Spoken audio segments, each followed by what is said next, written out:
Lights అనాథాశ్రమంలో అగ్ని ప్రమాదం చోటు చేసుకుంది. ప్రమాదంలో 6 విద్యార్థులు గాయపడ్డారు. వారిని వెంటనే ఆసుపత్రికి తరలించారు. షార్ట్ సర్క్యూట్ కారణంగా మంటలు ఒక్కసారిగా చెలరేగాయి. ప్రమాద సమయంలో ఆశ్రమంలో 140 మంది విద్యార్థులు ఉన్నారు. స్థానికుల అప్రమత్తతో పెను ప్రమాదం తప్పింది.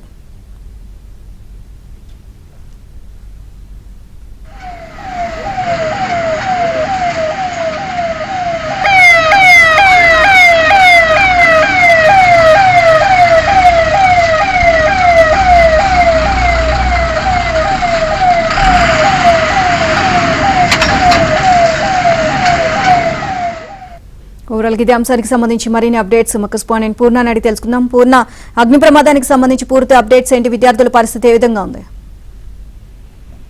కృష్ణా జిల్లా గన్నవరం నియోజకవర్గంలోని లిటిల్ లైట్స్ అనాథాశ్రమంలో అగ్ని ప్రమాదం సంభవించింది. అయితే ఈ అగ్ని ప్రమాదం సంబంధించినప్పుడు దాదాపు హాస్టల్లో దాదాపు 140 మంది విద్యార్థులు ఉన్నట్టు కూడా మొత్తం కూడా తేటతెల్లం అవుతుంది. అయితే అందులో 6 మాత్రం తీవ్రంగా అవడంతో వారంతా కూడా సమీపంలోని ప్రభుత్వ ఆసుపత్రి తీసుకుని వాళ్ళకి చికిత్స అందిస్తున్నారు. వాళ్ళ పరిస్థితి చాలా మెరుగుదల అనేది కూడా స్థానికులతో చెప్తున్న పరిస్థితి నెలకొంది. ఏదైతే అగ్ని ప్రమాదం సంబంధించిన పక్కన ఉన్న ఏదైతే ప్రార్థనా మందిరంలో కొంతమంది చూసి వెంటనే అక్కడికి వచ్చి ఆ మంటలైతే అదుపు చేయడం కూడా జరిగింది. అయితే పెను ప్రమాదం తప్పిందని చెప్పి ఎందుకంటే మొత్తం కూడా అక్కడ స్థానికులంతా ఒకసారిగా అక్కడికి వచ్చి ఆ మంటలు పూర్తిగా ఆర్పివేశారు.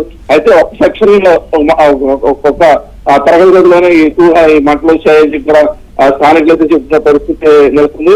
అయితే ఈ ప్రమాదానికి ప్రధానమైన కారణం అక్కడ షార్ట్ సర్క్యూట్ వల్ల ఈ ప్రమాదం సంభవించిందని చెప్పి అక్కడ ప్రత్యక్ష సాక్షులు చెప్తున్న పరిస్థితి నెలకొంది. అయితే సంఘటన స్థానానికి పోలీసులు అలాగే అగ్నిమాపక సిబ్బంది వచ్చి మొత్తం కూడా ఆ పరిస్థితిని సమీక్షిస్తున్నారు.